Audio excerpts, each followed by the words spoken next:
Sabayadi everyone. Hello everyone. Today we'll be eating sushi roll. Sushi. มาจากประเทศญี่ปุ่น It came from the country Japan.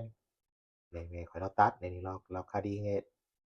อันนี้มันตัวซูชินี่ซูชิมีปลา Sushi it has fish. The other sushi roll here that hasn't been cut yet has only fruit and vegetable. The avocado กับ mayonnaise นี่ยังตัวปลานี่เนาะได้ไหมครับตัด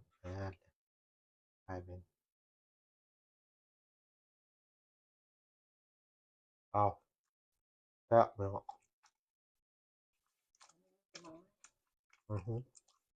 โดนัทมีแต่หมักไม้มีแต่ fruit only fruits no fish no nothing no meat ไอ้มะม่วงเห็ดมันหวานพี่น้องซีนต้องมีแต่ fruit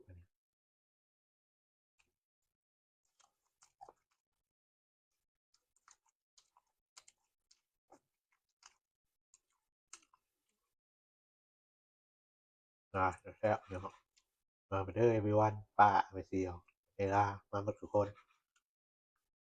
กินซูชิ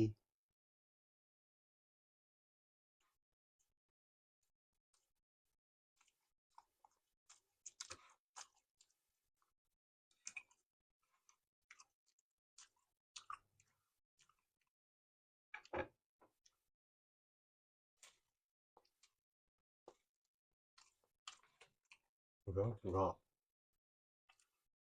ลงเลยครับนี่พี่น้องซอสนี่มันแคชชิพเราใส่แคชชิพแบบตัวจะใส่ฮอตแบบใส่ฮอทด็อกพี่น้องอยากใส่อะไรนี่ก็ได้แบบซูชิแซ่บคือกันแล้วนี่มันเมยองเนสขาวนี่เราใส่แฮมเบอร์เกอร์ใส่ยังแซ่บใส่คือกันใส่ซูชิใส่เหมือนกับแคชชัพก่อนพี่น้อง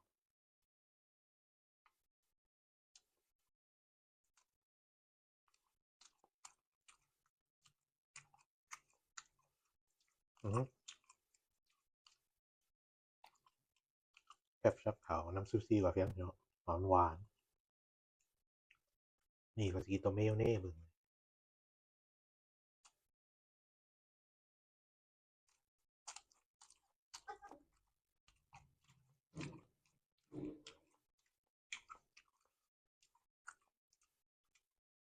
ตัวเมยองเนสขาวน้ำกันคือกันทุกเดี๋ยวพี่น้องนี่จะแซ่บพี่น้องยำมี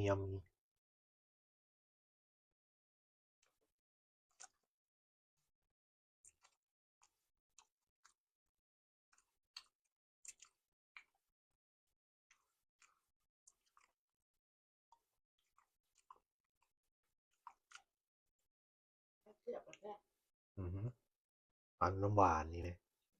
คอมเพลเมนต์กันแซ่บเนาะเนาะไม่เบิ่งป้าจะน้ำลายเหือยมันเกี่ยวกับซีน้ำลายเหือยมีแต่ซูชิเนาะเรายังไว้ตัดอันนี้อีกพี่น้องไม่เป็นซื้อตลาดเด้อพี่น้องเดี๋ยวไว้โตเมะนี่คอยเราหาเห็ดของพี่นี่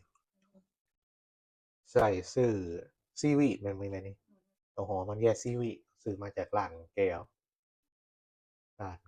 ในร้านตัวก็เคยถ่ายอยู่วิดีโอเอาไปกันคือประกายเรื่องอะไรตรงเลยแห่งขาอีกตรงกับซีวีดมันซื้อวีรีแซบ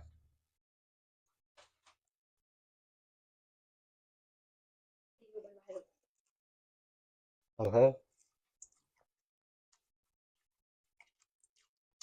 เคพี่น้องกาแฟคนมากลับมาเบิ่ง Thank you for watching the channel subscribe if you see you really much okay bye bye